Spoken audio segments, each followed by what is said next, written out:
Jesse Kelly Show. Let's have some fun on a Thursday. And yes, I am back. It was not my fault yesterday, not my fault. I was here. Chris was here. Corey was here.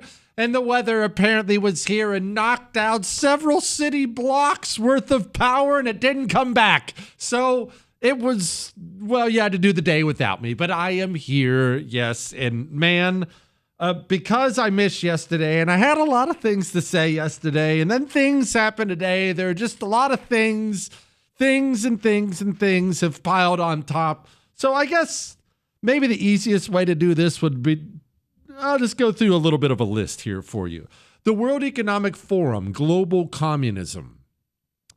It's had a little bit of a shakeup. We're going to discuss the history of that.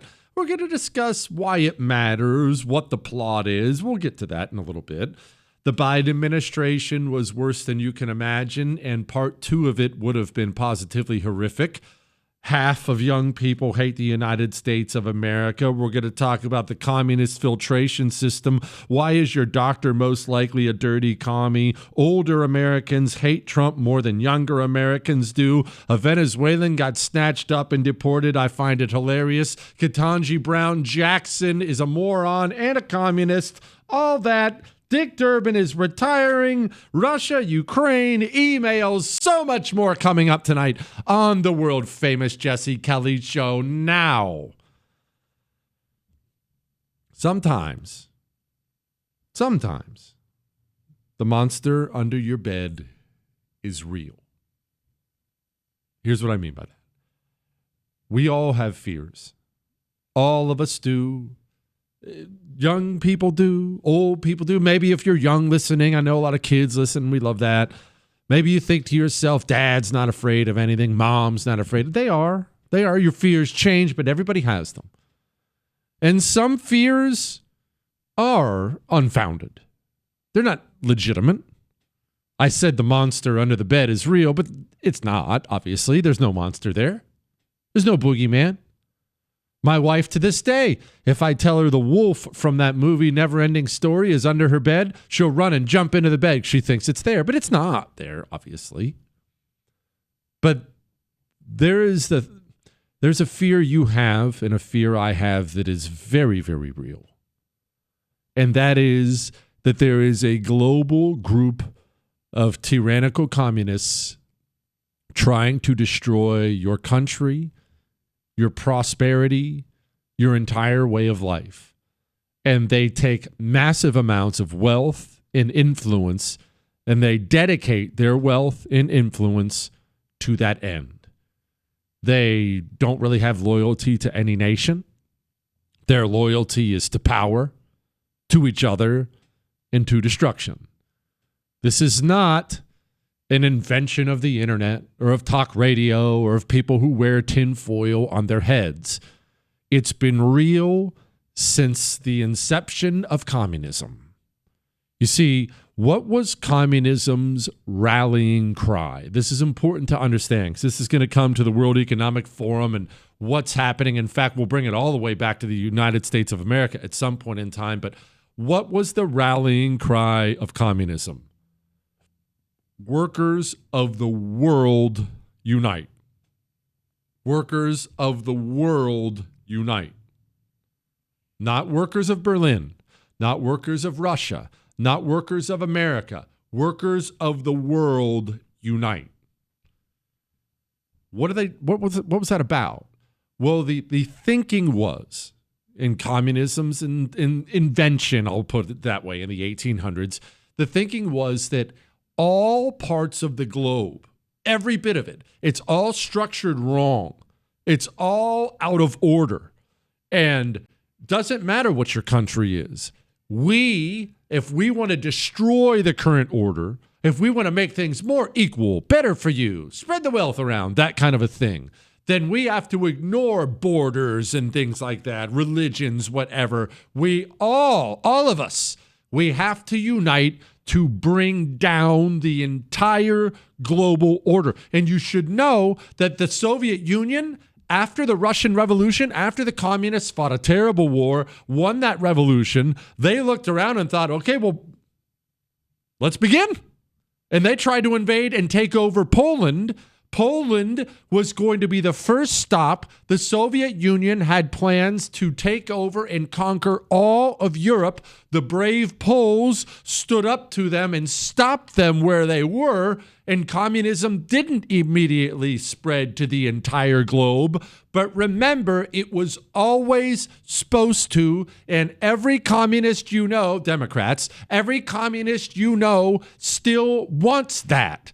A global upheaval, a global destruction of all of the order. Remember, Stalin and Trotsky had a famous falling out. They never really got along, but had a huge falling out that ended with Trotsky getting an ice pick stuck in his head. But they had a famous falling out, and the real falling out was, how committed are we to the global thing? Should we just stay inside the Soviet Union and make it about us? Should we continue? That was a big part of it. Communism has to be for everybody. But you see, that wasn't unique to Stalin or Lenin or Marx or Mao or any of these people. Every communist to this day believes it. They look around and they think everything is wrong, everything needs to be burnt down and destroyed, and I should take over how we distribute everything from this point forward. Along comes an organization that has worked day and night to this end, known as the World Economic Forum. Now, if you're the World Economic Forum, it started in the 70s, 1971, I believe. You're Klaus Schwab. You start the World Economic Forum, and Klaus Schwab is a communist. You can go look at a picture or video of him. Look at the bust that sits on his bookshelf. If you look at my bookshelf, you'll see family pictures. I have a really cool Marine Corps thing on there. If you look at Klaus Schwab's bookshelf, you will see a bust of Vladimir Lenin. You can look at it with your own eyes. He's a communist. If you're Klaus Schwab and you start this international communist organization to implement communism around the globe, how do you do that when nobody likes it? You can't get people to buy in. Communists have always run into this problem. They ran into it in Russia. Nobody liked them. Even during the revolution, when they hated the czars, the communists had about 25% approval. People didn't want to be a communist. They didn't want to live under communism. Well, you have to penetrate the cabinets, you see. What we are very proud of now, the young generation, like Prime Minister Trudeau, President of Argentina, and so on, that we penetrate the cabinets. You don't try to sell your ideas as being something people want to buy. You have to force them. It's always about force. You have to make people do this. We have to make people buy into this communism thing. It doesn't matter whether they want it or not. It's not up to them. We're going to make them all do it. How do we make them all do it? We have to we have to identify the positions of power, the critical government positions of power around the globe, and we have to send our little communist minions into those positions of power. Therefore, they can use that power for our ends. That's the idea. That's the goal. And that's what the World Economic Forum and other groups, that's what they've been doing and are still doing. Remember, this is about currently. Okay, that was a little past preview of what it was. This is going to come back to today because it still goes on. It still exists. Now, let's discuss for a moment. Let's discuss the language they use. Because someone wrote in a fascinating email. I don't have it. In fact, I think I probably threw it away. Sorry about that. But someone wrote in a fascinating email asking about the names of everything. You know, it's always the People's Republic of, the Democratic Republic of this. Every one of these communist countries, they all have some really freedom-sounding name. The People's Republic. It's always a republic for the peoples, a democracy for the peoples. Well, remember, the communist knows language matters. Words matter. And he chooses his words extremely carefully, always trying to, lie. He's trying to lie and manipulate. He's trying to sell his demonic religion of domination to the masses. in a way that will be palatable to them. If they won't buy in and become his loyal foot soldier, in the very least, he wants to kind of get them to let their guard down, which brings us to shareholder capitalism versus stakeholder capitalism. Are you angry about the state of corporate America? Are you tired of, well, Pride Month's coming. Are you tired of rainbow Oreos? How did that come to be? We'll talk about that next.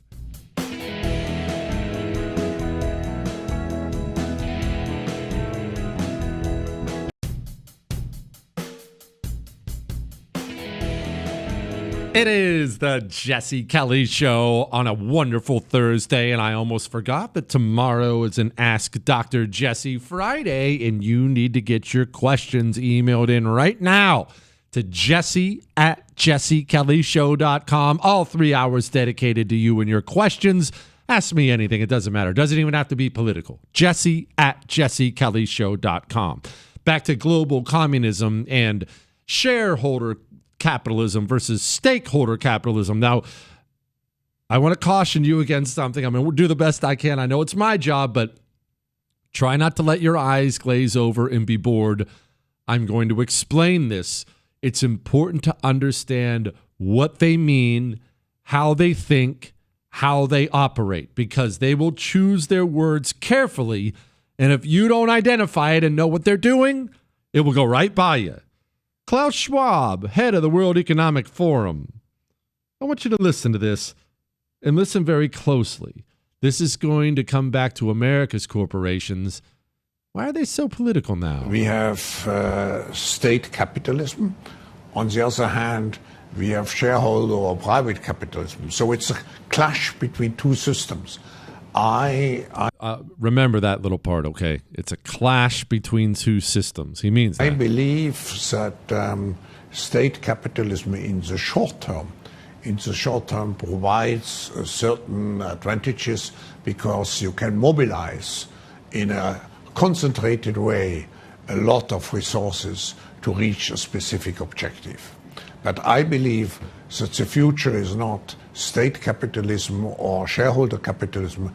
The future is what I call stakeholder capitalism, which is combined with a social responsibility. Okay, first, let's address the beginning of this because this is really, really, really important for you to understand. You are at war. A political war, a power war. You don't get a say in the matter. It does not take two to tango. When one person decides you're in a fight, you're in a fight. I don't want to punch Jewish producer Chris right now. I have no desire to do so. I usually do, but not right now. If Jewish producer Chris decides to get up from his weird little producer desk with all his buttons and walk in here and sock me in the face, I don't have any choice in the matter. Okay, now we're in a fight. It's out of my hands. They view it as a fight. It doesn't matter if you do. Sorry, you don't get a vote. You're in a fight. They have declared war on your way of life. They're very, very honest about it. He lays it out as clearly as he possibly can. We have state capitalism. On the other hand, we have shareholder or private capitalism. So it's a clash between two systems. Now, let's discuss the shareholder capitalism that he seems to be at war with, that your liberal Aunt Peggy is at war with, that Chuck Schumer is at war with. What is that?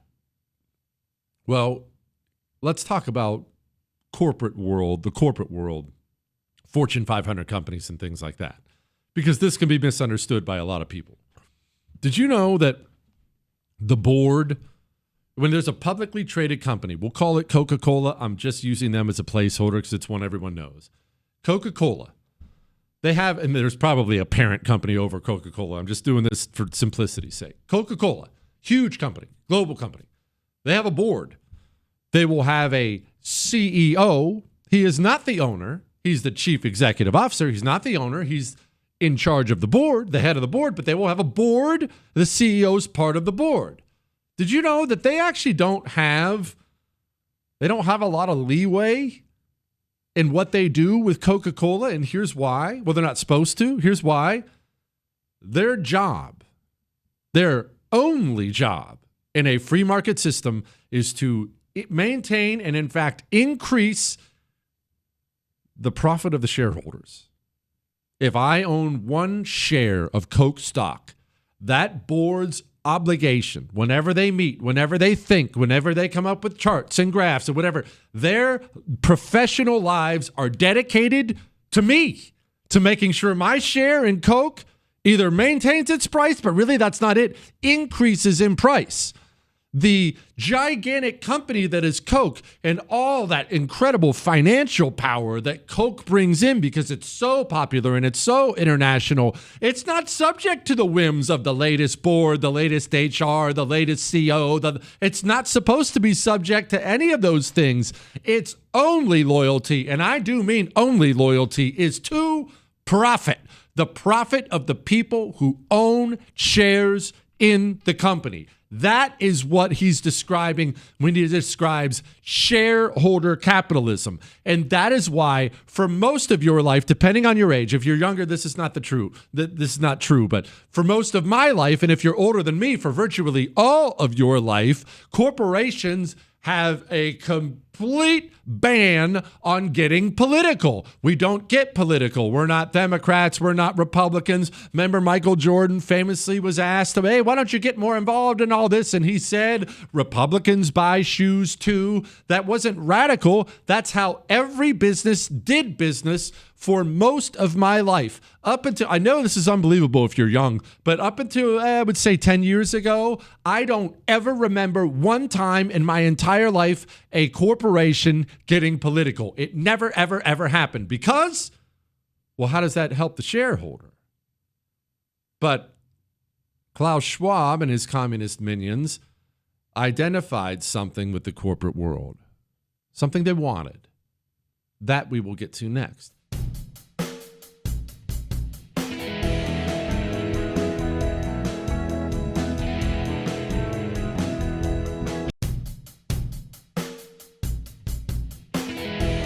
It is the Jesse Kelly Show on a Thursday, a wonderful Thursday. Remember, if you miss any part of the show, you can download the whole thing on iHeart, Spotify, iTunes. We're talking about global communism. We're going to get to the shakeup at the WEF, bring it all the way home to what we're witnessing, what we're experiencing here in America with these judges and the Trump injunction today and all this stuff. But for now, we're going back to this conversation Klaus Schwab has, where he's talking about shareholder capitalism versus stakeholder capitalism. You see, this is something you have to understand. If you're frustrated today with the latest injunction from the judge, yet another lower court judge stepped up and said, no. The Trump administration has to fund all this DEI. He has to fund all this cultural Marxism. How do we get to this place? Remember, the communist does not view power the way you view power. And that's good. You shouldn't view it the way he does because he's unbelievably evil. The communist sees every little bit of power as an opportunity for his revolution, an opportunity to do one of two things: reward his friends or punish his enemies. And I mean, even the tiniest bit of power, the communist can recognize it right away. He gets into it and he uses it. I've used this example before because it's maybe the most true example in the world. Your public library. When's the last time you walked into your public library? Hey, Chris, when's the last time you walked into the public library? He never had. Corey? Never has. The public library. When's the last time you even, okay, forget about walking into it. When's the last time you really even gave it a second glance as you drove by or walked by? Chris just said he doesn't even know where his is. Okay. It's okay, I got it. And that's very normal. I don't want to act like I'm different. The only reason I know about ours is our oldest had to do a school project there and whatnot, so I've been in it several times, but otherwise it'd be me too. But here's how the communist thinks. He looks at that library And he doesn't ignore it. He doesn't dismiss it. You see, he's a predator, always looking to eat up and destroy something. He sees that library and he says to himself, well, wait a minute. That's a place where people in the community, they will walk into it and they will grab things. They will grab books to read. They will study there. Why shouldn't I seize that choke point of information and then I can help the revolution with it? Do you know why there's a child drag show where they bring in some freak to read children's books to your kid in your red town? Because you drove by the public library, didn't give it a second thought. The communists saw it immediately and thought, wow, I can use that. Now that's the public library. Let's go back to what we were discussing, corporate America. I'm 43 years old. For probably the first 30 years of my life, if not more, corporations never got involved in politics ever. There were no pride flags. There were no Black Lives Matter rallies. No nothing. Now, I guarantee with 5 seconds of research, I could find some kind of gay parade sponsored by the biggest corporations in the country this weekend. I guarantee they're all over the United States of America. Now, come June, my sons will come back snickering at me in the grocery store with all the cookies in the cookie section, Oreos being the worst and most heartbreaking, that now have rainbow packs. How did we go from corporations never, ever, ever trying to get political to now being hyper-political? Well, Klaus Schwab laid it out pretty well here. I'll let it play again. The communists saw that vast quantity of wealth in corporate America, all those billboards, all those TV commercials, the billions, trillions of dollars. And he didn't sit back and think to himself, wow, that's too bad. He thought to himself, man, think about what I could do for the revolution if I got my hands on all that money and made it work for me. When he talks about shareholder capitalism being at war with stakeholder capitalism, what he's saying is Coca-Cola's job should no longer be to reward me, the shareholder of Coca-Cola. Coca-Cola has a duty to take all that money they have and use it for global communism and use it for whatever evil demonic cause I want. That's what Klaus Schwab is saying here. And this is exactly how global communists, this is way beyond Klaus Schwab. It's way beyond the World Economic Forum. This is how every communist in every country thinks. We have state capitalism. On the other hand, we have shareholder or private capitalism. So it's a clash between two systems. I believe that state capitalism in the short term provides certain advantages because you can mobilize in a concentrated way a lot of resources to reach a specific objective. But I believe that the future is not state capitalism or shareholder capitalism. The future is what I call stakeholder capitalism, which is combined with the social responsibility. Combined with social responsibility. But who is a stakeholder? Everybody, you see. Coca-Cola doesn't have a job just to reward me, the shareholder. Since we're all stakeholders, Coca-Cola needs to do the right thing for everyone. Now, what kind of a, quote, right thing is he talking about? Things like this. To limit global warming, you are demanding to halt to coal, oil, and gas exploration, to the development and to the financing of this exploration. As well, you are asking firms to replace any corporate board directors who is unwilling to transition to cleaner energy sources. Are you the head of Coca-Cola? Have you transitioned your country into all solar panels? You haven't? It's time to replace somebody on that board. You owe it to all the stakeholders to do what's best for the earth, you see? But surely this hasn't happened. This is just an internet conspiracy theory.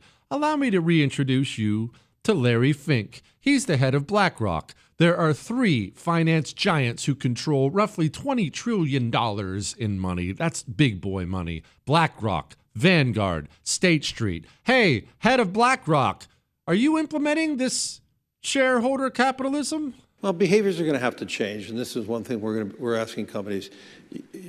You have to force behaviors, and at BlackRock we are forcing behaviors. 54% of the incoming class are women. We added 4 more points in terms of diverse employment this year.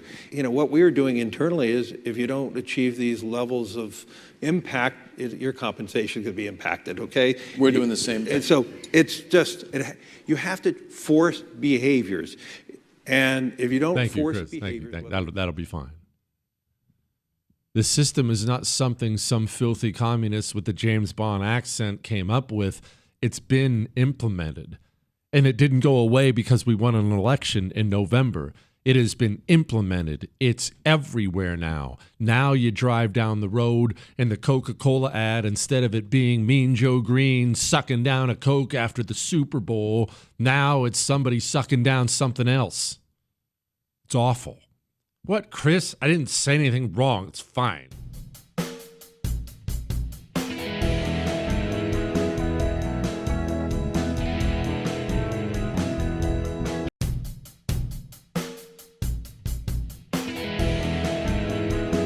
It is the Jesse Kelly Show on a wonderful, wonderful Thursday. Don't forget, tomorrow's an Ask Dr. Jesse Friday, and you need to get your questions emailed in now to jesse@jessekellyshow.com. Of course, the reason I wanted to have this talk is I wanted to remind everybody, we haven't had this talk in a long time, that the communists have been at this game for a very long time. And just because we won an election in November doesn't mean they haven't already put their people into critical positions of power across the planet. Not just across the American government, not just across America, across the planet, there are in place, seasoned, committed communist revolutionaries that believe their job is to reward their friends and punish their enemies. So when you wake up like you woke up this morning and you find out yet another lower court judge is trying to stop Donald Trump, that lower court judge views himself as a revolutionary, as a soldier for the revolution. You can scream at him until you're blue in the face that what he's doing is wrong, it's unjust, he does not care. He has been put there. He views his role as a judge as fighting for the revolution. The communist always sees himself as a communist first, and the reason this throws people off is they think the communist sees himself as whatever title they happen to have first, and he's a communist in his spare time. No, that's how you think. That's how I think. I'm a political activist in the extra time I have when I'm not at work or I'm not at home or I'm not doing something like that. That's when I'm a political activist. The communist doesn't think like that at all. If he's in the local library, he's a communist first, a librarian second. If he's wearing a judge's robes, he's a communist first, a judge second. If he takes over the Cub Scouts, he's a communist first, a Cub Scout leader second. If he's at the State Department, he's a communist first, State Department second. If he wears a general's uniform, he's a communist first, he's a general second. If he's a CEO, he's a you get the idea. He only wears these titles and uniforms as a skin suit to hide his warrior nature on behalf of the revolution, and it is ongoing all the time. And this is why I have told you, and I will tell you again, you will never in your life, and neither will I, see total victory over the communists who have been fighting this war for 100 years. Putting their people into place for 100 years. That doesn't mean we won't win. I actually believe we will win. But victory is 1,000 battles away. It's not one election. Not one presidential election or gubernatorial election or water board or city council or school board, 1,000 victories, because there are millions of these little demons out there seeking power all the time. And unless we choose to fight them, we will lose. Now, we will win if we fight them. Our ideas are good. Their ideas are sick. Our ideas are right, and we want people's lives to be better. Theirs are not. If we choose to engage, we will win. Final thing on this World Economic Forum thing, because look, there's a bunch. I'm going to piggyback off of this into, there's so much sound and so many different things I want to talk about today, but there's a shakeup at the World Economic Forum. They're investigating Klaus Schwab for, well, doing what all these people do, investigating him for stealing, for lack of a better way to put it. You take the corporate credit card, World Economic Forum credit card, and you go a little crazy at the local steakhouse with it, and you book yourself some first-class tickets with it. And look, these organizations are stocked full of the most evil people you can imagine. We just talked about the organization, its purpose. Just listen to this one more time. What kind of a person do you think works for this organization? We have state capitalism. On the other hand, we have shareholder or private capitalism. So it's a clash between two systems. I believe that... Do you think some just good down-home folks work for an organization like that? No, it's full of vicious little monsters. Klaus Schwab's a vicious little monster too. Do I think he did these things? Probably. Do I also think this is about to be a standard communist power grab? Probably. You want to feel better about something? That was a lot of heaviness. Here's something for you. The communists are always eating each other. In fact, we're going to get to the latest on that with David Hogg, the shakeup at the DNC. This is not new. They're always taking each other out because there's no loyalty, right? It's all evil. It's all full of bad people. They're constantly kneecapping each other, killing each other, depending on the country, taking each other out, always in an endless pursuit of power and money. That is how these people operate at all times. I just thought it would be necessary to have this talk, because I know you're mad. Dr. Jesse, judge blocks Trump from withholding funds from sanctuary cities. Judges consider blocking executive orders. Why can't the administration just ignore these judges and find Republican judges, so on and so forth? The administration can't ignore the judges. It's just a matter of will. That's it. It's a matter of will. People have a natural hesitation, an understandable hesitation of escalating things, of pushing things too far. And the Trump administration is no different. And I'm not dogging on this. Is not an insult. It is quite a thing. It's quite, I won't say it's unprecedented because it's happened several times before in American history, but it is quite a thing for an American president to say, you know what? I don't care what the judge says. No, try and enforce it. Very Andrew Jackson line. Well, the judge made his ruling. Let's see him enforce it. But Andrew Jackson ain't here anymore. It's the year 2025. And when you're the Trump administration, and remember, it's not just Donald Trump. The Trump administration is full of people who want a political future, and you're considering that political future, and you consider putting out a statement that says, I don't care what the judge says, the answer is no. It feels like a real crossing the Rubicon moment, and that puts us in quite a pickle. Let's make fun of Democrat dysfunction. Then we'll do some other things.